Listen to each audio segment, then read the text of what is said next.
نعیم Ahmad Islamic message Abdul Latif SCWC وجیواڑا district بھی بولو. Surf محمد صادق وجیواڑا selfie educational person عبد الکریم حیدرآباد شاد تورپورہ مدرس عبد الحکیم وجیواڑا عین ریاض وجیواڑا نام اپنا نام نہیں ریاض الیاس ریاض شیخ السلام شیخ شیخ عطاء الرحمن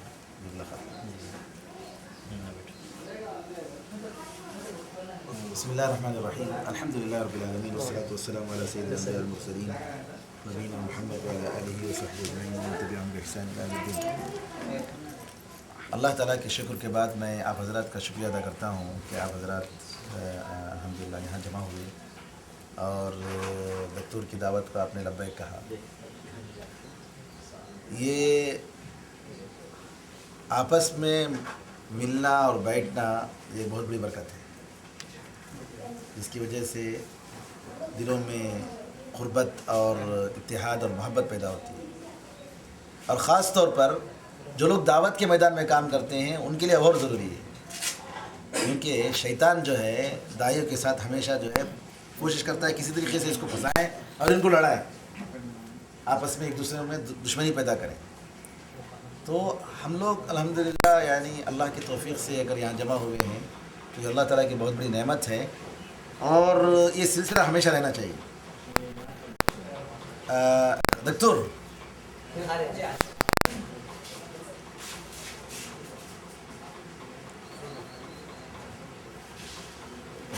میں یہ کہنا چاہ رہا تھا کہ سب سے پہلے دعوت میں جب الحمدللہ مختلف سینٹروں سے الحمدللہ دعوتی مراکز سے ہمارا تعلق ہے تو ایک بنیادی بات میرے خیال میں آپ حضرات سب سمجھتے ہیں کہ منہج کہ ہمارا منہج قرآن اور حدیث اور سلف صالحین کا جو منہج ہے کہ سلف صالحین کے طریقے پر ہم قرآن و حدیث کو سمجھتے ہیں اور دین کو سمجھتے ہیں. جس طریقے سے دین قرآن نبی کریم صلی اللہ علیہ وسلم کے زمانے میں اور صحابہ کے زمانے میں تھا اسی طریقے سے اسی دین کو ہم اپنائیں گے. بعد میں جو داخل کر دیا گیا دین میں اس کو ہم شامل نہیں کریں گے, یا دین کے یا قرآن یا حدیث کے کوئی نیا مفہوم اگر کوئی دے رہا ہے تو اس کو ہم قبول نہیں کریں گے. یہ چیز بہت ضروری ہے ورنہ آدمی کہیں پھنس جاتا ہے. یہی منہج سلف کا مطلب یہی ہے کہ قرآن اور حدیث ہمارے ہر آدمی کہتا ہے قرآن اور حدیث ہے کیا نہیں؟ بریلوی حضرات بھی کہتے ہیں ہم قرآن کو مانتے ہیں حدیث کو مانتے ہیں, لیکن آپ احمد رضا خان بریلوی نے جو قرآن کا جو ترجمہ کیا ہے اور ترجمے کے شروع میں ان کی جو انڈیکس ہے ان کی جو فہرست ہے آپ دیکھیں گے قرآن اس میں شروع میں لکھا ہے کہ رسول اللہ صلی اللہ علیہ وسلم عالم الغیب ہے. رسول اللہ صلی اللہ علیہ وسلم عالم الغیب ہے اور اس کے لیے قرآن سے دلیلیں پیش کرتے ہیں, قرآن سے شرک نکالتے ہیں, توحید کے بجائے نعوذ باللہ شرک نکالتے ہیں. تو جتنے بھی فرقے آئے ہیں وہ اپنے طور سے قرآن کو سمجھنے کی وجہ سے آئے ہیں, دین کو سمجھنے کی وجہ سے آئے ہیں. علامہ ابن حزم رحمۃ اللہ علیہ کہتے ہیں کہ خوارج جو صحابہ کے زمانے میں نکلے تھے اور صحابہ کو انہوں نے قتل کیا تھا, یہ لوگ صحابہ سے انہوں نے دین حاصل نہیں کیا. ایک صحابی بھی خوارج میں نہیں تھے جو صحابہ کا خون بہاتے تھے نعوذ باللہ, اور جو ہے کبیرہ گناہوں کو جو ہے کی بنیاد پر جو ہے لوگوں کو کافر سمجھتے تھے. تو نعوذ باللہ ایسے لوگ کیوں؟ اس وجہ سے کہ انہوں نے جو ہے صحابہ سے دین کو حاصل نہیں کیا. تو آج کل ایک ہوا چل رہی ہے آج کل انٹرنیٹ کے زمانے میں کہ ہر آدمی جو ہے دین کو جو ہے اپنے تو میرے پاس کتاب ہے میں اس کے ذریعے سمجھ رہا ہوں, دین کو سمجھ رہا ہوں, یا انٹرنیٹ سے مسائل معلوم کر لے رہا ہوں, علماء سے ہو جا رہا ہوں, علماء سے بالکل بے نیاز ہو جا رہا ہوں. یہ بہت ہی بڑی گمراہی ہے. ہمارا جو دین ہے نبی کریم صلی اللہ علیہ وسلم نے جبریل امین سے سیکھا, جبریل امین نے اللہ سے سیکھا, صحابہ نے رسول اللہ سے سیکھا, تابعین نے صحابہ سے سیکھا. تو یہ پایا تو شیخ کل ہی ہمارے ساتھ رہے تھے اور کے لیے وقت نکال کر آئے. چلا حضرات سے کہا بھی تھا کہ شیخ کے بچے کی طبیعت خراب ہونے کی وجہ سے کافی پریشانی کے باوجود وہ یہاں پر ہمارے پاس تشریف لائے ہیں. اس پر ہم سے آپ کا شکریہ ادا کرتے ہیں.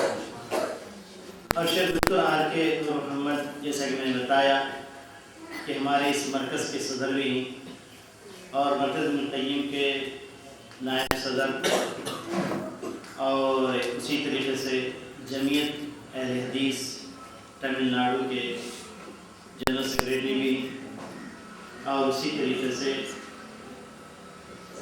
پیس ٹی وی میں آپ کے پروگرام بھی آتے ہیں. تو اس طریقے سے آپ مختلف عہدوں پر فائز ہونے کے باوجود یہاں اس دور دراز علاقے کا بھی آپ نے خیال رکھا اور یہاں کے مسلمین اور دوار سے ملنے کے لیے بڑے شوق سے وہ آئے. تو ان کا خطاب سب سے پہلے ہوگا, پھر اس کے بعد انشاءاللہ کچھ دیر کے لیے دعا کے ساتھ الگ سے اوپر بیٹھ کرنا چاہتے ہیں, اس میں بھی آپ لوگ شریک رہیں اور شیخ کا خطاب اور کے ساتھ سنیں اور اس خطاب سے آپ لوگ سبق حاصل کر کے اور اس کو اپنی دعوتی زندگی میں لانے کی کوشش کریں.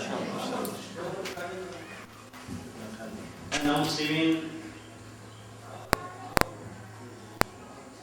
తెలుగులో వారికి నేను మాటలు జరుగుతున్నా షేక్ డాక్టర్ ఆర్కే మొహమ్మద్ గారు చిన్న నుంచి వచ్చిన ఆయన ఈ మర్కజ్కి ప్రెసిడెంట్గా ఎన్నుకోబడ్డారు. అలాగే మర్కజ్ డైరెక్ట్గా ప్రొవైడ్ చేస్తున్నారు. ఏ విధంగా అయితే మనం పాల్పట్లో రాసాము, టీవీ ఛానల్లో ఆయన ప్రోగ్రామ్స్ వస్తున్నాయి. చాలా ఎదురులో ఉన్నా కానీ ఆయన అందరికీ వచ్చి మన ముస్లిం సోదరులు నో ముస్లిం సోదరులు ఎలా ఉన్నారు, మన దాయిలు ఎలా పనిచేస్తున్నారు చూసడానికి, వాళ్ళకి నసీహత్ చేయడానికి వచ్చి ఉన్నారు. చాలా ఒక గంట మాతో పాటు ఉంటారు. తర్వాత ఆయన తల అతి యొక్క రావడానికి పోవడానికి والصلاة والسلام على سيد الأنبياء والمرسلين نبينا محمد وعلى آله وصحبه أجمعين ومن تبعهم بإحسان إلى يوم الدين. برادر محترم جناب ڈاکٹر سعید صاحب,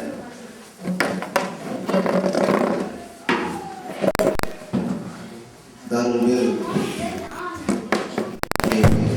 جنرل سیکریٹری اور اسٹیج پر بیٹھے علماء کرام, میرے اسلامی بھائیوں اور بہنوں, یہ ہمارے لیے بہت ہی اللہ تعالیٰ کی بہت بڑی توفیق ہے کہ اللہ تعالیٰ نے ہمیں یہاں پر اپنے بھائیوں کے ساتھ, بہنوں کے ساتھ دین کی کچھ بنیادی باتیں سیکھنے اور سکھانے کے لیے اللہ نے ہمیں موقع عنایت فرمایا. اسلام کی دینی بنیادی باتیں جاننا ہر مسلمان پر فرض ہے اور خاص طور پر جو اسلام کے بارے میں بہت کم معلومات رکھتے ہیں. مسلمانوں میں بہت بڑی تعداد ہے, چاہے نئے ہوں اور پرانے ہوں, جو اسلام کی بنیادی باتوں کا ایسے موقع پر وقتاً فوقتاً اس قسم کے پروگرام رکھنا اور عام لوگوں میں دینی شعور کو بیدار کرنا مسلمان کا فرض ہے. یہ بہت مختصر ہے, کچھ باتیں میں نے آپ لوگوں کے سامنے رکھنے کے لیے آتے ہوئے سفر میں کچھ پوائنٹس کی شکل میں نے لکھا تھا, میں اس کو آپ کے سامنے رکھنے کی کوشش کروں گا. سب سے پہلی بات یہ ہے کہ انسان اس دنیا میں آزاد پیدا نہیں ہوا ہے. عام طور پر یہ لوگ سمجھتے ہیں میں آزاد ہوں, میں جو چاہے کر سکتا ہوں. یہ بات غلط ہے. انسان ایسا نہیں ہے کہ جو چاہے کرے, مرضی کے مطابق کھائے, مرضی کے مطابق زندگی گزارے اور مرضی کے مطابق مرے اور اس کے ساتھ کوئی حساب نہ ہو. ایسا نہیں. انسان کو کچھ رائٹس دیے گئے ہیں, کچھ لیمٹس دیے گئے ہیں. وہ رائٹس اور لیمٹس کو جائز طور پر استعمال کر سکتا ہے, ناجائز طور پر نہیں.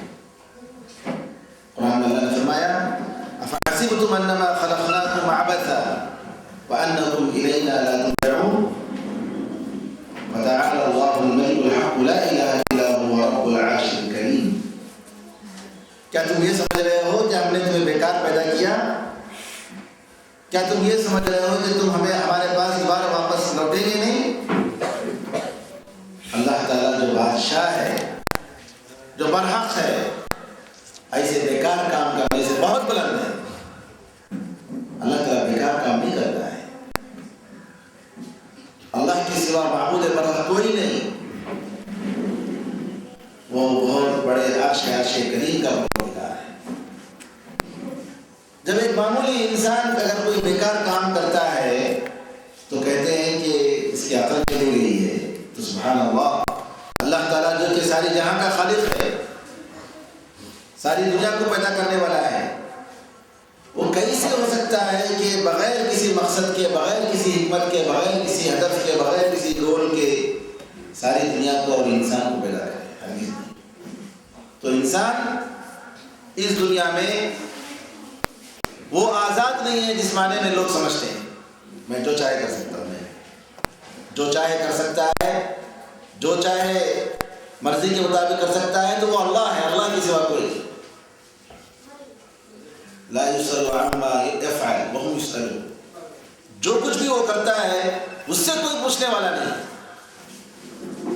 اس سے کوئی پوچھ نہیں سکتا. اللہ تعالیٰ سے کوئی پوچھ نہیں سکتا کہ مجھے کیوں ایسا بنایا، مجھے کیوں ویسا نہیں بنایا. نہیں، ہمیں پوچھنے کا کوئی حق نہیں ہے.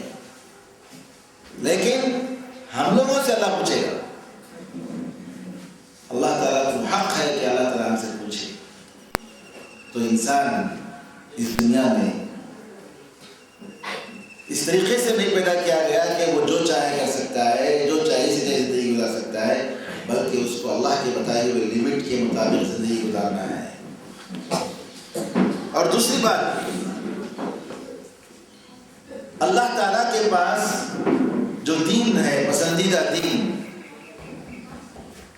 جس کے بغیر اللہ تعالیٰ کسی اور کو پسند نہیں کر سکتا، پسند نہیں کرتا، ایک ہی دین ہے، وہ ہے اسلام. ان الدین عند اللہ الاسلام. بے شک دین اللہ کے پاس سچا دین، برحق دین اگر کوئی ہے تو اسلام ہے. اور قرآن اللہ نے یہ بھی فرمایا وَمَن يَبْتَغِ غَيْرَ الْإِسْلَامِ دِينًا فَلَن يُقْبَلَ مِنْهُ. اگر کوئی شخص اسلام کے سوا کسی اور دین کو پسند کرتا ہے تو اس سے قبول نہیں کیا جائے گا. اللہ کے پاس ایک ہی دین ہے، اسلام. اس کے علاوہ جتنے بھی ہیں وہ سب باطل ہیں. اللہ تعالیٰ کے پاس ریجیکٹڈ ہیں. تو اسلام کا کیا مطلب ہے؟ اسلام کا مطلب ہے سرنڈر ہو جانا اللہ کے سامنے، اللہ کے سامنے اطاعت و فرما بردار بن جانا، سرکشی نہ کرنا. اسلام کا ہی مطلب ہے. اللہ جو کہہ رہا ہے اس کو مانو. اسلام کیونکہ اللہ تعالیٰ ساری دنیا کا پیدا کرنے والا ہے، آسمان و زمین اسی کے ہیں، پانی ہوا جس میں انسان زندگی گزارتا ہے سب اس کا ہے، دین بھی اس کا ہے، شریعت بھی اس کی ہے. اسی کا حکم چلنا چاہیے، اسی کے مطابق عمل ہونا چاہیے. اسلام آسمان و زمین کا دین ہے. یہ سارے انسانوں کے باپ آدم علیہ السلام کا دین ہے. اس زمین پر، اس دھرتی پر اگر کوئی دین سب سے پہلا رہا تو اسلام ہے. اسلام سے پہلے کوئی دین نہیں تھا. سب سے پہلا آدمی جو اس سرزمین پر اترا وہ مسلمان تھا. ساری انسانیت کے ماں باپ آدم اور حوا علیہ السلام مسلمان تھے.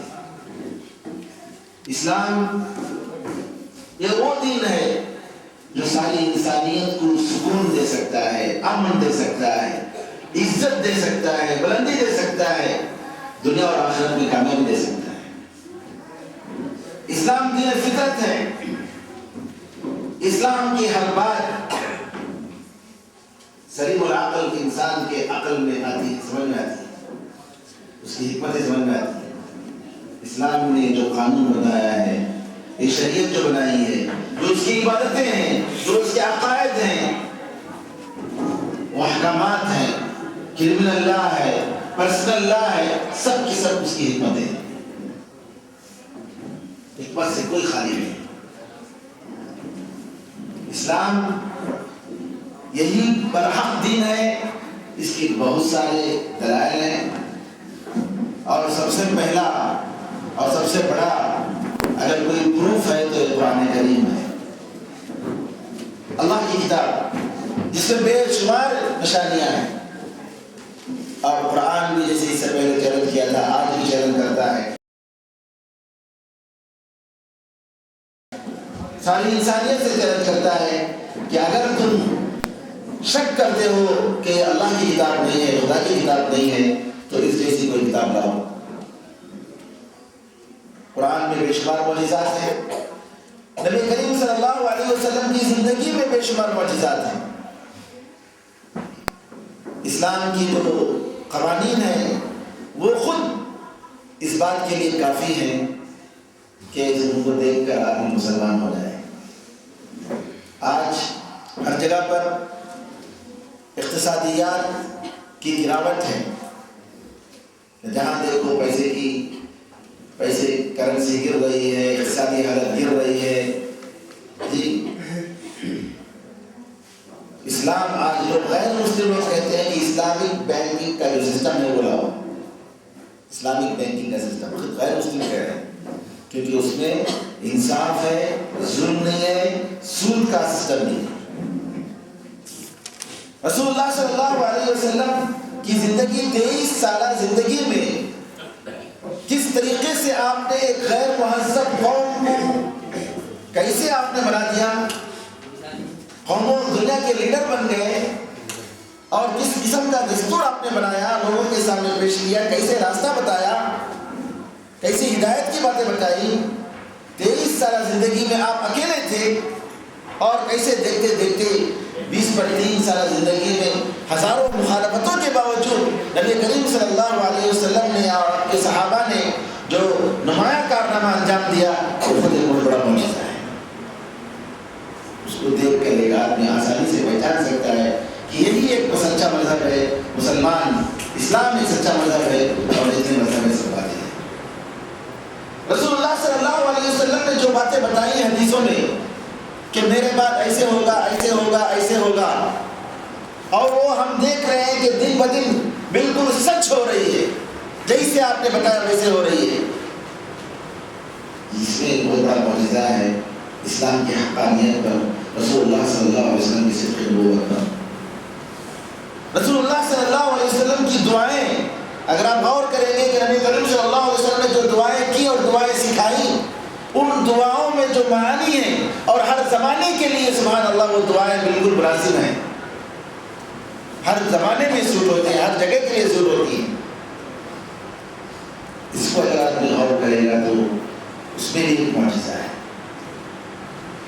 ایک مسلمان پر فرض بنتا ہے کہ وہ یقین کرے کہ دین اسلام برحق ہے، اللہ تعالیٰ برحق ہے، رسول اللہ صلی اللہ علیہ وسلم برحق ہیں، جو کچھ بھی وہ لائے ہیں وہ برحق ہے، قیامت برحق ہے، دوزخ اور جنت برحق ہے، اور اسلام کے علاوہ جو کچھ بھی ہے وہ باطل ہے. اخلاص کے ساتھ، سچائی کے ساتھ جی اس پر ایمان لانا چاہیے. نبی کریم صلی اللہ علیہ وسلم نے ایک مرتبہ قیام اللیل کی آپ سے دعا جو معصور ہے، ان دعاؤں میں یہ بھی ہے نبی کریم صلی اللہ علیہ وسلم نے ان ساری چیزوں کی حقانیت کی گواہی دی. اے اللہ تو برحق ہے، رسول برحق ہے، قرآن برحق ہے، قیامت برحق ہے، جس میں آنے میں کوئی شک نہیں. کیوں؟ یقین دلانے کے لیے، اخلاص پیدا کرنے کے لیے. اور اگر آدمی کے پاس یہ اسلام ہو، یہ اخلاص ہو، توحید ہو، تو ضرور وہ جنت میں جائے گا. نبی کریم صلی اللہ علیہ وسلم فرماتے ہیں کہ اگر کوئی شخص صدق دل کے ساتھ اللہ تعالیٰ کی خدائی کی گواہی دیتا ہے اور رسول اللہ صلی اللہ علیہ وسلم کی رسالت کی گواہی دیتا ہے، تو اللہ تعالیٰ اس پر دوزخ حرام کر دیتا ہے. اسی لیے نبی کریم صلی اللہ علیہ وسلم فرمایا اللہ کے ساتھ شریک مت کرو, کسی کو بھی شریک مت کرو, اگرچہ تمہیں کاٹ دیا جائے, اگر تمہیں جلا دیا جائے. کسی بھی قیمت پر انسان دین بیچنے کے لیے تیار نہ ہو, دین کو قربان کرنے کے لیے تیار نہ ہو, خود قربان ہو جائے لیکن دین قربان نہ ہو. اسلام کی بہت ساری خوبیاں ہیں. اسلام کی بہت ساری خوبیوں میں ایک بہت ہی بڑی خوبی مساوات, برابری کا جو سسٹم ہے اسلام میں, کہ سارے انسان برابر ہیں. آدم علیہ السلام کی اولاد ہیں اور آدم علیہ السلام مٹی سے پیدا ہوئے ہیں.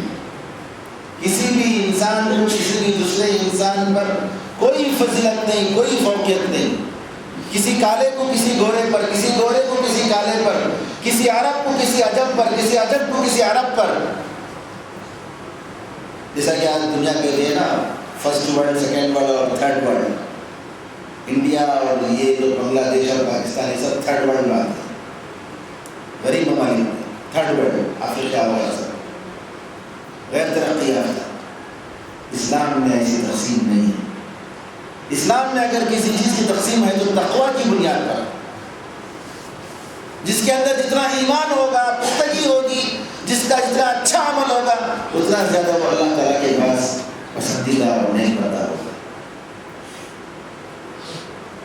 اسلام کے خلاف آپ دیکھیں گے دوسرے مذاہب میں, اسلام کے علاوہ دوسرے مذاہب میں آپ دیکھیں گے کہ بعض مذہب ایسے ہیں جو یہ سمجھتے ہیں کہ بعض لوگ خدا کے سر سے پیدا ہوئے ہیں, وہی لوگ جو ہے گورنمنٹ کر سکتے ہیں, حکومت چلا سکتے ہیں.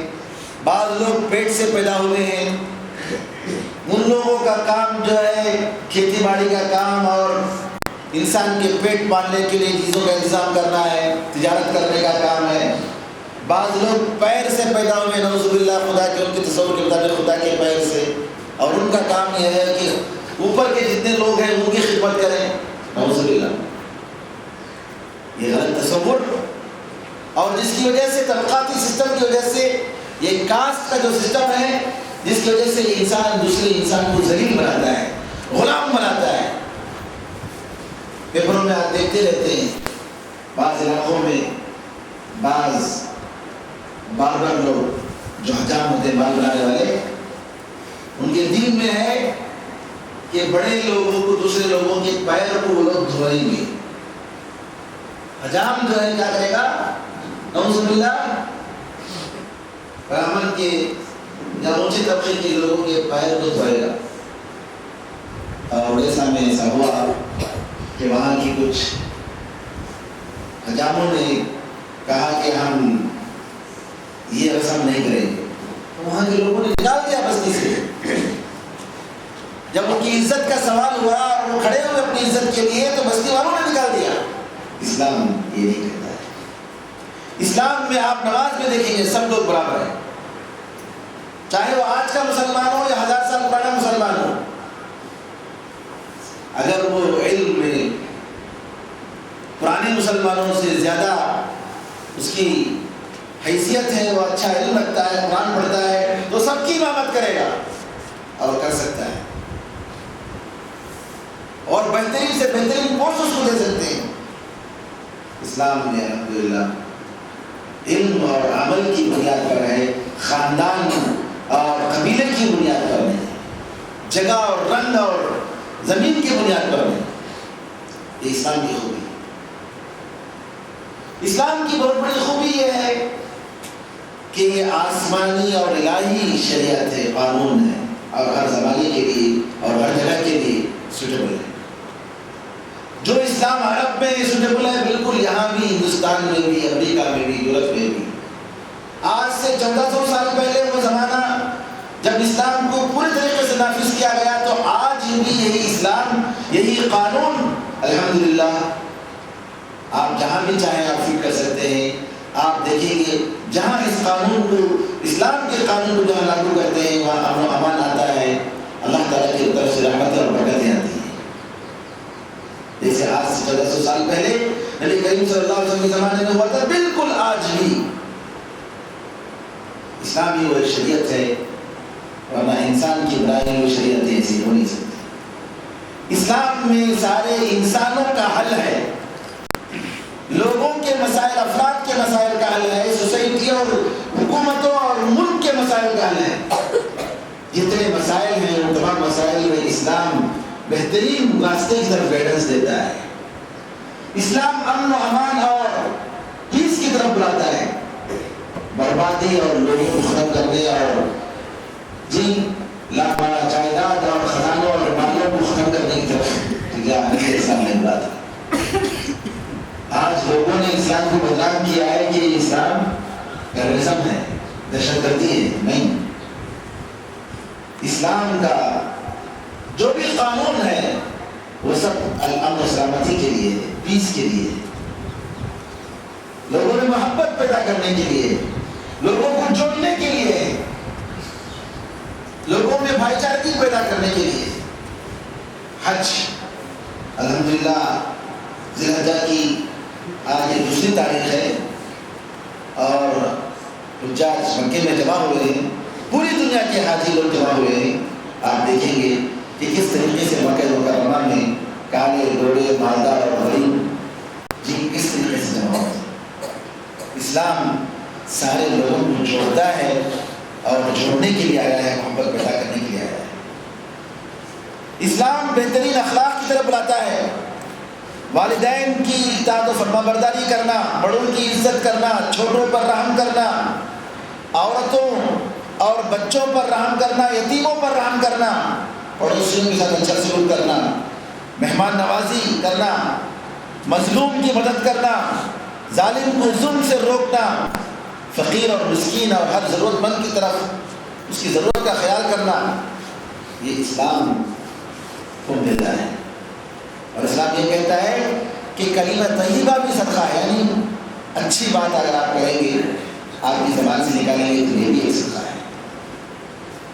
اسلام انصاف کا حکم دیتا ہے، ظلم سے روکتا ہے، نیکی کا حکم دیتا ہے۔ اسلام ایک معصوم جان کو قتل کرنے سے روکتا ہے۔ ایک معصوم جان کو قتل کرنا، انوسنٹ کو قتل کرنا، اسلام کی نظر میں پورے انسان کو قتل کرنے کے برابر ہے۔ اسلام گندی اور خراب چیزوں کو حرام کرتا ہے، بے حیائی سے روکتا ہے، ظلم سے روکتا ہے۔ یہ اسلام کی بعض اہم خوبیاں تھیں جو میں نے آپ کے سامنے بتائی۔ اب آئیے ایک مسلمان پر کیا کیا جاننا ضروری ہے۔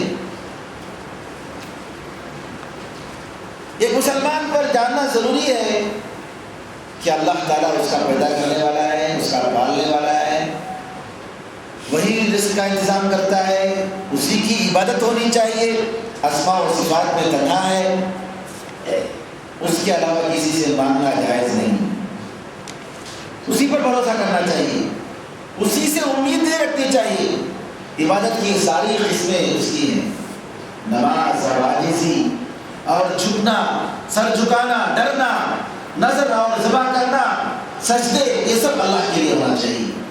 اور اگر اللہ تعالیٰ کے ساتھ ان چیزوں میں کسی کو شریک کرتا ہے تو نعوذ باللہ وہ مشرک ہے اور وہ دوزخ میں ہمیشہ رہے۔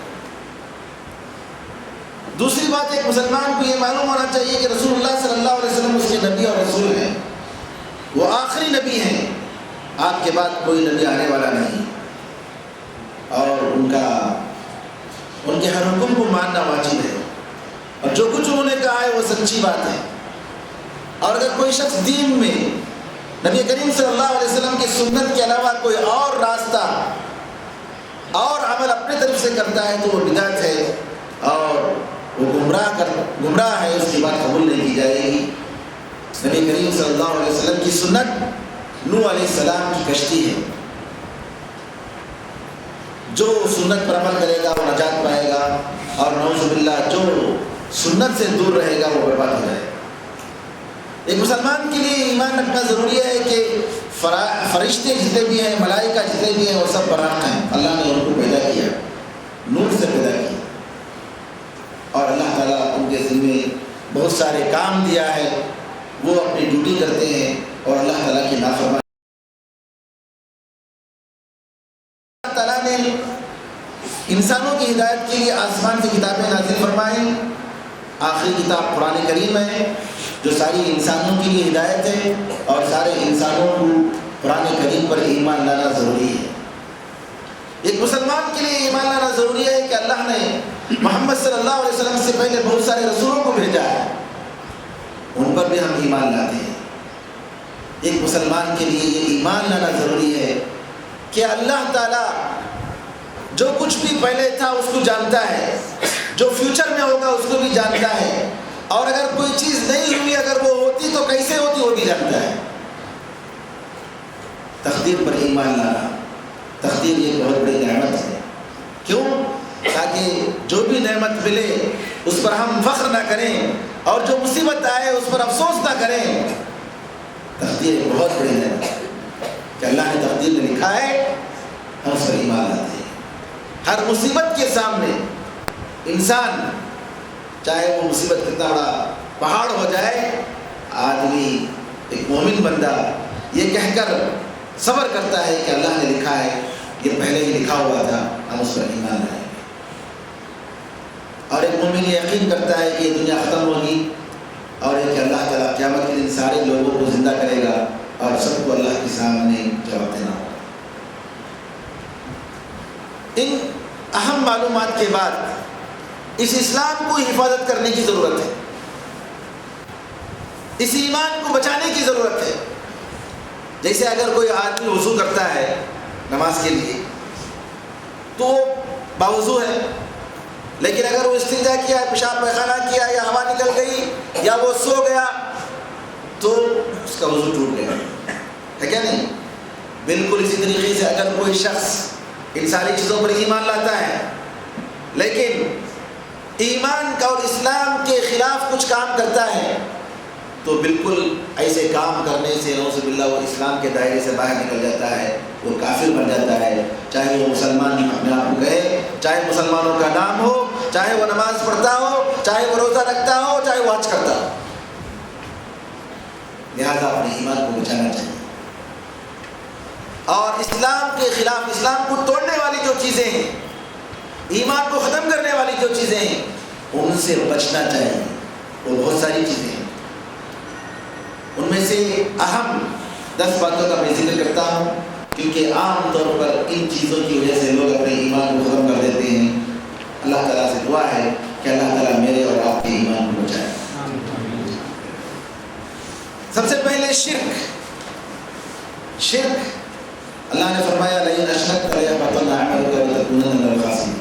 اے محمد، جن کو انسانیت کی ہدایت کے لیے ہم نے چنا، اللہ کہتا ہے اگر آپ بھی شرک کریں گے آپ کے سارے نیک عمل برباد ہو جائیں گے اور آپ نقصان اٹھانے والے سے ہو جائیں. شرک سے بچنا چاہیے. اولیاء اور انبیاء کو مدد کے لیے پکارنا، اللہ کے لیے جو حقوق، اللہ کے جو حقوق ہے وہ غیر اللہ کو دینا، یہ انسان کے ایمان کو ختم کر دیتا ہے، توڑ دیتا ہے. وہ مسلمان نہیں رہتا ہے، وہ دوزخ میں جائے گا، جنت میں نہیں جائے گا.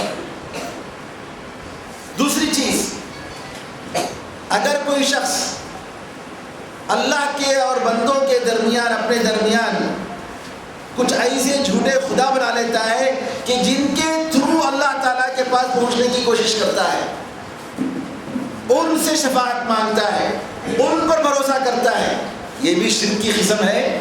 لیکن یہ اس لیے بتائی گئی کیونکہ عام طور پر لوگ یہ غلطی کرتے ہیں تو نعوذ باللہ یہ بھی جو ہے کافر ہے، اس کا اسلام ختم ہو جاتا ہے، اس کا ایمان ختم ہو جاتا ہے، وہ مسلمان نہیں.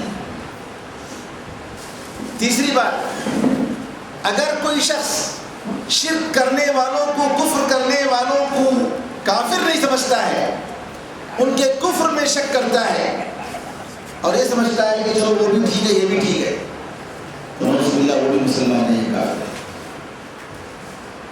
ایک مومن کو یقین کرنا چاہیے کہ دین اسلام برحق ہے اور اس کے علاوہ جو بھی ہے باطل ہے.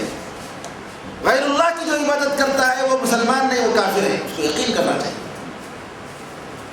تو یہ آدمی اگر یہ سمجھتا ہے کہ بھائی کیا ہے وہ لوگ آزاد ہیں، ان کو جو چاہیں وہ لوگ کریں، نعوذ باللہ. اور وہ لوگ بھی یہ سمجھتے ہیں کہ وہ لوگ بھی جنت میں جائیں گے، نعوذ باللہ وہ گویا کافر ہے، وہ مسلمان ہے.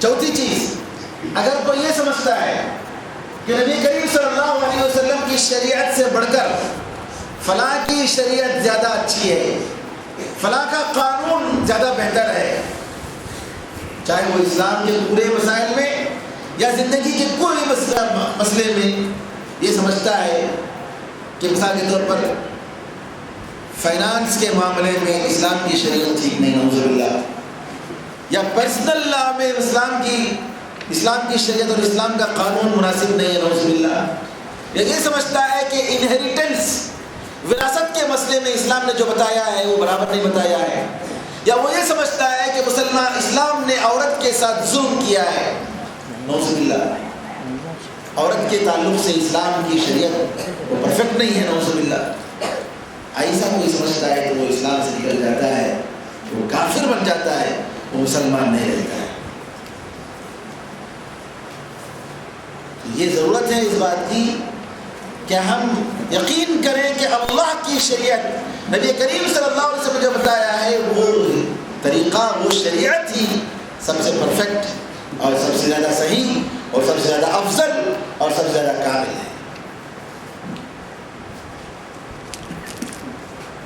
اور پانچویں بات جس کی وجہ سے آدمی اسلام سے نکل جاتا ہے کہ اگر کوئی شخص رسول اللہ صلی اللہ علیہ وسلم جو چیز لائے ہیں،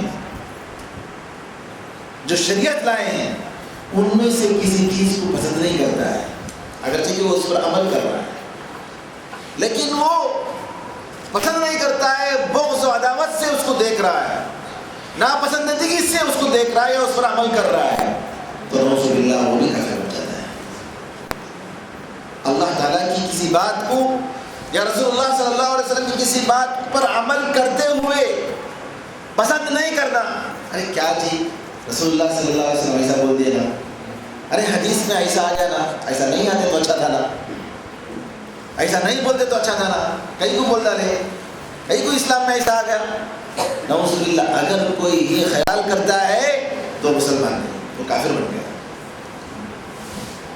چھٹی چیز، اگر اسلام کی کسی چیز کا مذاق اڑاتا ہے، جی اگرچہ کہ وہ اس پر عمل کر رہا ہو، اگر اسلام کی کسی چیز کا مذاق اڑاتا ہے، چاہے وہ معمولی ہی دیکھنے میں معمولی بات ہی صحیح، تو نعوذ باللہ وہ مسلمان نہیں رہتا ہے. جیسا کہ عام طور پر آج لوگ گاڑی کا مذاق اڑاتے ہیں، گاڑی کا مذاق اڑاتے ہیں، نعوذ باللہ، کیا جی یہ اس طریقے سے جو ہے کھیتی باڑی کے ساتھ شغلہ لینا، نعوذ باللہ. پردے کا مذاق اڑاتے ہیں جی، اور اس طریقے سے ٹخنے سے اوپر کپڑا رکھنے کا مذاق اڑاتے ہیں. اسلام کی کسی بھی معمولی چیز ہی صحیح، اگر کسی چیز کا کوئی مذاق اڑاتا ہے تو مسلمان نہیں رہتا ہے، وہ کافر بن جاتا ہے. سمجھنا چاہیے.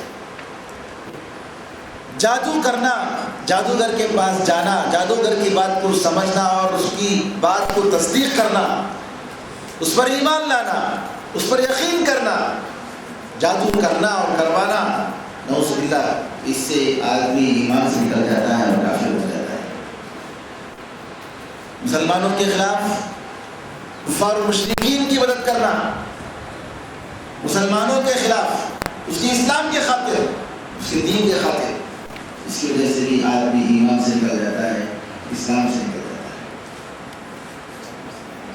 اور اس طریقے سے یہ خیال کرنا کہ کچھ لوگ نیک بننے کے بعد، متقی اور پرہیزگار بننے کے بعد اللہ تعالیٰ ان کے لیے سارے حرام کو حلال کر دیتا ہے اور سارے فرائض کو اوپر سے اٹھا دیتا ہے. اب وہ لوگ پہنچے ہوئے لوگ ہیں، اب ان کے لیے کوئی فرض نہیں، سب جو ہے ان کے لیے معاف ہے. جیسا کہ بعض صوفیہ سمجھتے ہیں کہ کیا بھائی نماز پڑھتے نہیں کیا، ارے علماء تو جو ہے وہ کیا نہیں نماز پڑھتے، تمہیں جاتے حج کو، کعبہ ان کا طواف کرتا کرتے، نعوذ باللہ، کعبہ ان کا طواف کرتا ہے، نعوذ باللہ. کیا نماز نہیں پڑھتے کیا؟ نہیں، وہ دل سے نماز پڑھتے ہیں.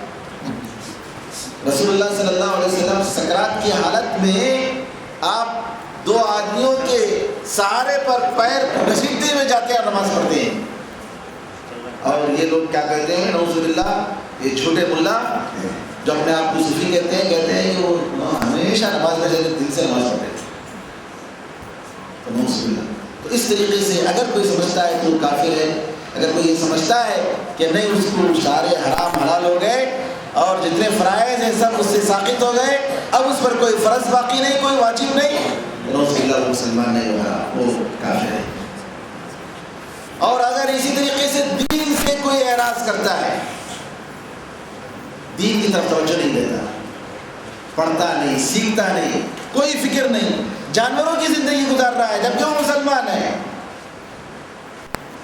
تو وہ بھی مسلمان نہیں رہتا ہے، اسلام سے نکل جاتا ہے. کیونکہ اللہ تعالیٰ پر ایمان جسے لانا چاہیے اسے نہیں لا رہا ہے. اللہ تعالیٰ کا جو فریضہ ہے وہ فریضہ نہیں ہے. ان ساری چیزوں کے بعد ایک مسلمان پر یہ فرض ہے کہ 5 وقتہ نماز کی پابندی کرے. جو آدمی نماز نہیں پڑھتا ہے وہ مسلمان نہیں. علامہ ابن حزم رحمۃ اللہ علیہ فرماتے ہیں اگر ایک وقت کی نماز بھی سستی کی وجہ سے چھوڑ دیا تو مسلمان نہیں، وہ کافر ہے. ایک وقت کی نماز. اب ذرا تصور کیجیے، ابلیس نے ایک سجدہ کرنے سے انکار کر دیا، ایک سجدہ، اور ہمیشہ کے لیے اللہ تعالیٰ کے رحمت سے چھٹکار دیا گیا، جنت سے نکال دیا گیا. ایک سجدہ کرنے سے انکار کر دیا اور آج ہم کتنے سجدے چھوڑ رہے ہیں. اور نماز وقت کے ساتھ پڑھنی چاہیے، وقت پر پڑھنی چاہیے. مردوں کو جماعت کی پابندی کرنی چاہیے. یہ نہیں کہ خزانہ نماز کرتے ہیں، کب دیکھے تو خزانہ نماز نعوذ باللہ. اللہ تعالیٰ اس نماز کو قبول نہیں کرتا ہے. تو نماز کے اوقات ہیں، اس کے شرائط ہیں، ان شرائط کا خیال کرنا چاہیے، ان اوقات کا خیال کرنا چاہیے. نماز اللہ اور بندے کے درمیان تعلق ہے اور اللہ اور بندے کے درمیان بہترین رشتہ ہے اور اللہ اور بندے کو پورے جوڑتا ہے. تو لہٰذا نماز کی پابندی کرنی چاہیے اور نماز کو اپنے آنکھوں کا ٹھنڈا بنانا چاہیے. ہر ضرورت کے موقع پر آدمی 2 رکعت نماز پڑھے اور اللہ تعالیٰ سے مانگے. اللہ تعالیٰ انشاءاللہ اس کی ضرورت پوری کرے، اس کے مسائل آسان فرمائے. بہت ہی خوش نصیب ہے مسلمان کہ جب چاہے اللہ تعالیٰ کے دربار میں حاضری دے سکتا ہے اور اسے مانگ سکتا ہے. اس کے دربار میں جانے کے لیے کوئی رکاوٹ نہیں. تو نماز کی پابندی ہونی چاہیے. اس کے بعد ایک مسلمان کو یہ جاننا ضروری ہے کہ قرآن کیسے پڑھے، تجوید کے ساتھ سیکھنا چاہیے. حدیث میں آتا ہے کہ جس کے پیٹ میں قرآن نہیں، قرآن کا ذرا بھی حصہ نہیں، کچھ بھی یاد نہیں اس کو، اس کی مثال ایک ایسے گھر کی مثال ہے جس میں لوگ نہیں رہتے، غیر آباد. اگر یہ گھر میں لوگ نہیں رہتے تو کون رہتے ہیں؟ شیطان بس رہتا ہے نا، بالکل اسی. تو اگر کسی کے پاس قرآن کی صورتیں اگر یاد نہیں ہے، یاد کرنی چاہیے. یاد کرنے سے انسان کو یاد ہوتا ہے، سیکھنا چاہیے. کل ایک صاحب میں راستے میں تھا تو سوال کر رہے ہیں کہ ہم انگلش میں قرآن کریم کو ٹرانسلیٹریشن سے پڑھ سکتے ہیں کیا؟ یعنی انگلش میں قرآن کے حروف لکھے گئے ہو اور ہم قرآن اس سے پڑھیں گے، جبکہ علماء نے اس کو حرام قرار دیا کہ قرآن کریم کے الفاظ کو دوسرے زبانوں میں لکھیں نہیں، کیونکہ اس کا حق ادا نہیں ہو سکتا. قرآن کریم عربی زبان میں اس کو پڑھنا چاہیے، عربی زبان میں سیکھنا چاہیے. انسان سیکھ سکتا ہے، مشکل سے مشکل چیز سیکھ رہا ہے تو قرآن کو اللہ نے آسان کیا ہے، کیوں نہیں سیکھ سکتا ہے؟ وقت نکالنا چاہیے. قرآن کریم کو تجوید کے ساتھ معمولی سورہ ہی صحیح 10 15 20 سورہ جی ان کو پڑھے تو عام طور پر قرآن کو نماز میں جن سورتوں کو پڑھتا ہے ان کو سیکھنا چاہیے ان کی ادائیگی کے ساتھ، کیونکہ اگر پروننسیشن میں اگر فرق ہو جائے تو معنی بدل جاتا ہے. تو لہٰذا ایک مومن جو اللہ سے کرتا ہے اور جنت کی امید کرتا ہے اور جنت میں جانا چاہتا ہے، اس کا فرض بنتا ہے کہ قرآن کریم کی کچھ نہ کچھ صورتیں کم از کم یاد کرے. اور اچھے عالم یا حافظ کے پاس جی بیٹھ کر ان کی تصحیح کرے کہ میں جو پڑھ رہا ہوں وہ صحیح پڑھ رہا ہوں یا غلط پڑھ رہا ہوں، تجوید اور مخارج کے ساتھ پڑھ رہا ہوں یا نعوذ باللہ میرے پڑھنے میں کوئی فرق ہے، سیکھنا چاہیے۔ اور اسی طریقے سے جو دعائیں نماز میں یا ضروری دعائیں جو روز مرہ آتی ہیں، ان دعاؤں کو معنی کے ساتھ اس کو یاد کرنا چاہیے، سمجھنا چاہیے۔ ایک مسلمان کے لیے ضروری ہے کہ دین کی بنیادی باتیں کہ باقی صفائی، وضو کا طریقہ، غسل کا طریقہ، بہت سارے لوگ غسل کا طریقہ نہیں جانتے۔ میرے خیال میں یہاں ایسی کلاسوں میں ایسی ساری چیزیں ہونا چاہیے کہ غسل کا طریقہ، جنابت سے اگر غسل کرے تو کیسا کرے۔ بعض لوگوں کو جانتا ہوں حمام میں بیٹھ کر جو ہے پتہ نہیں آیت الکرسی اور سکھایا کے پڑھتے رہتے جنابت کے غسل میں، حمام میں بیٹھ کر، جبکہ حمام میں جو ہے نعوذ باللہ ایسی بات نہیں کہ جو ہے آپ وہاں بیٹھ کر اللہ تعالیٰ کو یاد کریں، حمام جگہ ہے وہاں انسان گندگی کرتا ہے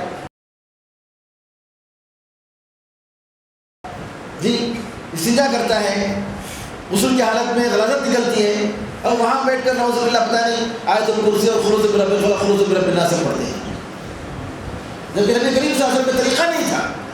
تو غسل کا طریقہ، باقی صفائی کا طریقہ، نماز پڑھنے کا نبی کریم صلی اللہ علیہ وسلم کا طریقہ، اور اگر ہم زکوٰۃ دے سکتے ہیں تو زکوٰۃ کب واجب ہوتی ہے ہمارے اوپر، کتنے میں واجب ہوتی ہے، اگر ہمارے پاس کھیتی باڑی ہے تو معلوم ہونا چاہیے کھیتی باڑی میں زکوٰۃ کا کیا مسئلہ ہے، کب زکوٰۃ فرض ہے، کتنا دینا چاہیے، اور اگر ہم بزنس مین تجارت کرتے ہیں تو ہمیں معلوم ہونا چاہیے کہ جمعے کی اذان کے بعد بزنس کرنا حرام ہے، بلکہ ہر مسلمان کو معلوم ہونا چاہیے کہ جمعے کی اذان کے بعد جس اذان سے جو خطبہ شروع ہوتا ہے اس کے بعد بزنس کرنا حرام ہے جب تک نماز ختم نہ ہو جائے۔ حلال بزنس کیا ہے، حرام بزنس کیا ہے، جی یہ سب معلوم ہونا چاہیے، مسلمان کو سیکھنا چاہیے۔ جی کتنے ایسے مسلمان ہیں جو پروفیشن سیکھتے ہیں، غلط پروفیشن سیکھتے ہیں، کوئی جو ہے تصویر بنانے کی پروفیشن سیکھتا ہے، اس کو معلوم نہیں کہ تصویر بنانا انسانوں کی یا جاندار چیزوں کے حرام ہے، اور وہ سیکھ رہا ہے۔ اب وہ آخر میں آ کر پوچھتے میں کیا کروں۔ اور کچھ لوگ ہیں جو بینکنگ جی جو سودی بینکنگ ہے وہ جو ہے اس میں ان کا پیشہ ہے، ان کا جو ہے کمانے کا ذریعہ بن چکا ہے، اب کیوں حرام۔ کتنے ایسے لوگ ہیں مسلمان ہیں جو نہیں جانتے اور انشورنس کیے ہوئے ہیں، لائف انشورنس کیے ہوئے ہیں، جبکہ اسلام میں وہ حرام ہے۔ یہ سارے مسائل جاننا ضروری ہے مسلمان کے لیے، یہ روزمرہ کے مسائل کہ کیا حلال ہے کیا حرام ہے، کھانے پینے کے آداب کیا ہیں، استنجا کے کیا آداب ہیں، باقی صفائی کے کیا آداب ہیں، لباس پہننے کے کیا آداب ہیں۔ اسلام یہ سب گائیڈنس دیتا ہے، دائیں ہاتھ سے کھانا چاہیے، دائیں ہاتھ سے پینا چاہیے۔ اور کتنے ایسے لوگ ہیں کہ آج جو ہے کھاتے ہوئے سیدھے ہاتھ سے گلاس پکڑنے، کیا جی گلاس گندی ہو جائے گی۔ نبی کریم صلی اللہ علیہ وسلم کی سنت گندی کرے کوئی حرج نہیں، لیکن گلاس گندی کرنے کے لیے تیار نہیں۔ جب نبی کریم صلی اللہ علیہ وسلم بتا دیا کہ دائیں ہاتھ سے کھانا چاہیے، دائیں ہاتھ سے پینا چاہیے، شیطان بائیں ہاتھ سے کھاتا ہے اور بائیں ہاتھ سے پیتا ہے، ہر حالت میں دائیں ہاتھ سے ہی پینا چاہیے، دائیں ہاتھ سے پکڑیے۔ گلاس گندی ہو کوئی بات نہیں، اور اگر آپ کو گلاس گندی ہونے کا خطرہ ہے تو آپ جو ہے کھانے کے بعد پیجیے، پاک ہاتھ صاف کر کے پیجیے، لیکن بائیں ہاتھ سے نہیں پینا چاہیے۔ تو نبی کریم صلی اللہ علیہ وسلم نے جو طریقہ جو آداب سکھائے ہیں اس میں ہمارے لیے برکت ہے، ہماری زندگی کے لیے برکت ہے، دنیا اور آخرت کی فلاح کامیابی کے لیے نبی کریم صلی اللہ علیہ وسلم بتایا ہے۔ کپڑا پہنتے ہوئے کیسا کپڑا پہننا چاہیے۔ کتنے ایسے مسلمان ہیں نماز پڑھتے ہیں، ایسا ماشاء اللہ دین کا کام کرتے ہیں، لیکن جب اس بال کی بات آتی ہے تو ان کے کپڑے ڈالنے سے نیچے ہوتے ہیں۔ سبحان اللہ، ہمارا ایمان کہاں گیا؟ جب نبی کریم صلی اللہ علیہ وسلم بتا دیا کہ ٹخنے سے نیچے جو کپڑا ہے وہ دوزخ میں ہے، تو کیوں ہمارے کپڑے سے نیچے ہیں، ٹخنے سے نیچے کیوں ہے؟ ایک مسلمان جو نبی کریم صلی اللہ علیہ وسلم کی باتوں پر یقین کرتا ہے کہ مردوں کا کپڑا ٹخنے سے نیچے نہیں ہونا چاہیے، حدیث نہیں۔ ایک مسلمان ایک عورت یہ سمجھتی ہے کہ نبی کریم صلی اللہ علیہ وسلم نے کہا کہ وہ عورت زانیہ عورت ہے جو عطر لگا کر یا خوشبو لگا کر گھر کے باہر نکلتی ہے۔ ایک مسلمان عورت کے لیے جائز نہیں کہ عطر اور خوشبو لگا کر گھر کے باہر نکلے، حرام ہے۔ یہ سارے آداب کو سیکھنا ایک مسلمان کا، مرد کا اور عورت کا فرض بنتا ہے۔ حلال کیا ہے، حرام کیا ہے جاننا چاہیے۔ جی حلال اور حرام میں فرق نہیں لوگوں میں آج، باطل طریقے سے جو کھانا ملتا ہے وہ کھا لیتے ہیں۔ دیوالی کے موقع پر کتنے لوگ ہیں جو مٹھائی تقسیم ہوتی ہے وہ کھا لیتے ہیں، جی جو کہ غیر اللہ کے اوپر جو چیز نذرانے کے طور پر پیش کی جاتی ہے اس کو کھانا حرام ہے۔ کتنے ایسے مسلمان ہیں جو دیوالی کے موقع پر پٹاخے پھوڑتے ہیں جبکہ وہ حرام ہے۔ غیر مسلموں کے عیدوں میں شریک ہونا اسلام اس کو جائز نہیں قرار دیتا۔ غیر مسلموں کے ساتھ ان کے حقوق ہیں، ان کے ساتھ اچھا سلوک کرنا، جو اچھے لوگ ہیں ان کے ساتھ اچھا سلوک کرنا یہ مسلمان اسلام کہتا ہے۔ غیر مسلم پڑوسیوں کے ساتھ دوسرے سلوک کرنے کا حکم دیتا ہے، لیکن ان کے تہواروں میں ہم شریک نہیں ہو سکتے۔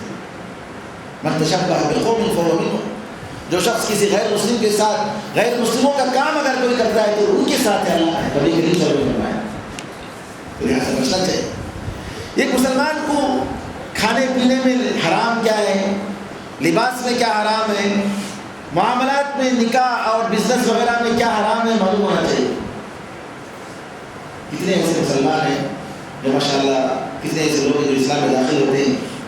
ابھی ایک ہفتہ پہلے ایک سوال آیا تھا کہ کچھ لوگ مسلمان ہوئے اور ہمارے تمل ناڈو کے علاقے میں غیر مسلموں میں ایک رواج ہے کہ ماموں اپنی بھانجی سے، سگی بھانجی سے شادی کرتا ہے، ایک رسم ہے انہوں کے پاس کہ ماموں جو ہے اپنی سگی بھانجی سے شادی کرتا ہے۔ اور ایسا ہوا کہ ایک فیملی اس طریقے سے مسلمان ہوئے، اب کیا کرنا چاہیے؟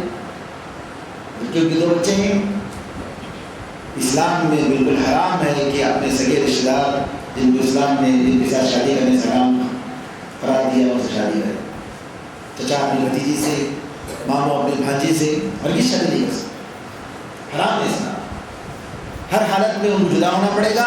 یہ مسلمانوں کا فریضہ بنتا ہے کہ جو نئے حضرات ایسے آتے ہیں ان کے لیے دوسری شادی کا انتظام کریں، ان کے لیے ان کے مسائل کو حل کریں، یہ مسلمانوں کا فریضہ ہے۔ تو یہ سارے مسائل، شادی میں طلاق کے مسائل اور اسی طریقے سے معاملات کے، دوسرے معاملات کے مسائل کا جاننا مسلمان کے لیے ضروری ہے۔ ایک مسلمان کے لیے جاننا ضروری ہے کہ کیا کیا کبائر گناہ ہیں، کبیرہ گناہ ہیں، میجر سنس کیا گناہ ہیں جن کی وجہ سے انسان میجر سن میں مبتلا ہوتا ہے۔ سونا پہننا، سونے مردوں کے لیے حرام ہے۔ کتنے ایسے مسلمان ہیں جو سونے کی انگوٹھی پہنتے ہیں، سونے کی چین پہنتے ہیں، جی ریشم پہنتے ہیں، اور کتنے ایسے مسلمان ہیں جو نشے کا استعمال کرتے ہیں، جوا کھیلتے ہیں۔ یہ ساری چیزیں حرام ہیں، ان کا جاننا ضروری ہے، اور ان کا کیا انجام ہے وہ بھی جاننا ضروری ہے۔ ایک مسلمان کے لیے ضروری ہے کہ دھوکہ بازی، خیانت، جھوٹ، زبان اور آنکھ کی غلطیوں سے محفوظ رکھے، اپنے آپ کو محفوظ رکھے، کیونکہ حدیث میں آتا ہے کہ عام طور پر دوزخ میں لے جانے والی چیزیں وہ زبان کی گناہیں ہیں، زبان کی غلطیوں کی وجہ سے انسان دوزخ میں جاتا ہے۔ روایتوں میں آتا ہے کہ صبح ہوتی ہے تو جسم کے سارے اعضاء انسان سے کہتے ہیں، زبان سے کہتے ہیں، زبان تو اپنے آپ کو لگام دے ورنہ ہم تیری وجہ سے برباد ہوں گے، تیری وجہ سے مصیبت میں پڑتے ہیں۔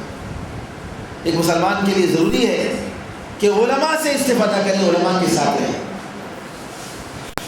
علماء کی محفلوں میں علماء کے ساتھ رہیں، ان سے استفادہ کریں۔ علماء کا بہت بڑا مقام ہے، لیکن کوئی عالم رسول جیسا نہیں ہوتا ہے، غلطیوں سے پاک نہیں ہے۔ اگر کوئی ایسا عالم ہے، اگر کوئی ایسا شخص ہے جس کی ساری باتیں برحق ہیں تو رسول اللہ صلی اللہ علیہ وسلم، ان کے علاوہ جتنے علماء ہیں ان سے غلطی ہوگی، ہونا ضروری ہے، غلطی کریں گے، لیکن ان کی غلطیوں کی وجہ سے ان کے علم سے محروم نہیں ہونا چاہیے، ان کے علم سے استفادہ کرنا چاہیے۔ اور اسی طریقے سے کسی بھی عالم کو معصوم نہیں سمجھنا چاہیے، اور کسی بھی عالم کو بہت ہی بڑا ایک اس کی بعض غلطیوں کی وجہ سے پورے طریقے سے گنہگار سمجھ کر علماء سے بالکل بے پرواہ ہو کر میں خود جانتا ہوں، میرے پاس علم ہے، میں جو چاہے کر سکتا ہوں، مجھے علماء کے پاس جانے کی ضرورت نہیں ہے، علماء اختلاف پیدا کرتے ہیں، فلاں کرتے ہیں، نعوذ باللہ۔ اس طریقے سے علماء سے دور رہنا انسان اپنے آپ کو دوزخ میں ڈالنے کے برابر ہے۔ جو شخص علماء سے دور رہا نعوذ باللہ وہ شیطان کے راستوں میں آ گیا اور شیطان کے پھندے میں آ گیا۔ تو لہٰذا علماء سے استفادہ کرنا چاہیے. قرآن میں اللہ نے فرمایا علماء سے تم پوچھو اگر تم نہیں جانتے ہو. اور ایک عالم ایک مومن کے لیے ضروری ہے کہ اختلافات کے موقع پر نبی کریم صلی اللہ علیہ وسلم کے صحابہ، تابعین، تبع تابعین، سلف صالحین کے منہج پر رہے، جماعتوں میں تقسیم نہ ہو جائے. آج کل دینی جماعتیں، دعوتی جماعتیں بہت ہیں اور ہر جماعت سمجھتی ہے کہ میں حق پر ہوں. یہ بہت بڑی غلطی ہے، بہت بڑی گمراہی ہے. اسلام ساری امت کو ایک جماعت کی شکل میں دیکھنا چاہتا ہے. تو لہٰذا سارے مسلمانوں کا فرض ہے کہ سب نبی کریم صلی اللہ علیہ وسلم کو مطاع کل سمجھیں، ان کی پوری اطاعت کریں، ان کی فرما برداری کریں. اور اگر کوئی کسی جماعت کو پورے طریقے سے ان کی اتباع کرتے ہیں، فالو کرتے ہیں، تو صحابہ کی جماعت کو فالو کریں، کیونکہ وہ ایک جماعت ہے جو 100% برحق ہے. جماعتی شکل میں ان سے کوئی غلطی نہیں ہوئی اور نہ ہو سکتی ہے. تو لہٰذا صحابہ کے منہج پر رہنا، ان کے فہم کے مطابق دین کو سمجھنے کی کوشش کرنا، یہ ہر مسلمان کا فرض ہے. ورنہ ہر آدمی دین کو اپنے طور سے سمجھ لے تو نعوذ باللہ ہر انسان جتنے لوگ ہیں ان کی جماعتیں بن جائیں گی اور فرقے بنے گی. تو ان فرقوں سے دور رہے، ان بدعتی اور دین سے ہٹی ہوئی جماعتوں سے دور رہے، صحابہ کے طریقے پر رہیں، سلف صالحین کے طریقے پر رہیں، اسی پر زندگی گزاریں، اسی پر مرنے کی کوشش کریں. مجھے پتہ نہیں نعوذ باللہ کہاں اگر وہ نبی کریم صلی اللہ علیہ وسلم صحابہ کے راستے سے اگر الگ ہوگا تو پتہ نہیں کہاں گمراہی آئے گی اور کہاں برباد ہو جائے گی. سلف صالحین کے منہج پر رہنا یہ اللہ کی بہت بڑی نعمت ہے. مسلک سلف پر رہنا، اہل حدیثیت پر رہنا یہ بہت بڑی اللہ تعالیٰ کی نعمت ہے. اسی لیے امام احمد رحمۃ اللہ علیہ کہتے تھے کہ اب پتہ نہیں مجھے اللہ تعالیٰ کی کون سی نعمت مجھ پر بڑی ہے. اللہ تعالیٰ نے مجھے غیر مسلموں سے، غیر مسلموں کی دینوں سے بچا کر مسلمان بنایا، یہ بہت بڑی نعمت ہے. یا ہے کہ اللہ تعالیٰ نے مجھے مبتدیہ اور بدعتی اور فرقوں میں بٹے ہوئے لوگوں سے ہٹا کر اللہ تعالیٰ نے نبی کریم صلی اللہ علیہ وسلم کے صحابہ، تابعین، تبع تابعین، سلف کے منہج پر رکھا، یہ بہت بڑی نعمت ہے. مجھے نہیں معلوم ہے، کیونکہ اگر سلف صالحین صحابہ کے طریقے سے ہٹ گئے تو نعوذ باللہ گمراہی کے علاوہ کوئی اور راستہ نہیں.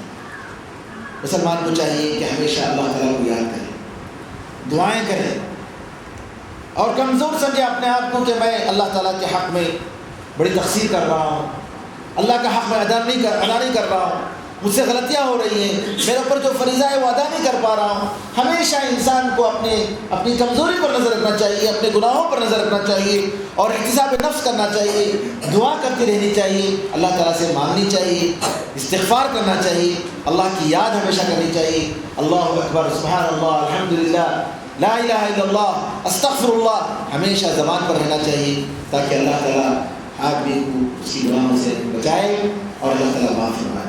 اللہ کا وعدہ ہے کہ جب تک انسان اللہ تعالیٰ سے استغفار کرتا رہے گا، معافی مانگتا رہے گا، جی اللہ تعالیٰ انشاءاللہ اس گناہ کو معاف کرتا رہے گا اور اس کو عذاب سے بچائے گا. اور اسی طریقے سے ایک مسلمان کو چاہیے کہ اپنے بچوں میں، اپنی بیوی میں، اپنے رشتہ داروں میں، اپنے ماں باپ میں اللہ تعالیٰ سے ڈرنا چاہیے، اللہ کا خوف کرنا چاہیے، انسانوں کا حق ادا کرے، لوگوں کا حق ادا کرے، شوہر بیوی کا حق ادا کرے، بیوی شوہر کا حق ادا کرے، اور جہاں تک اسے کہ اللہ تعالیٰ کی اطاعت و فرمانبرداری کی زندگی گزارے. مسلمانوں کا مسلمانوں پر حق ہوتا ہے، انسانوں کا انسانوں پر حق ہوتا ہے.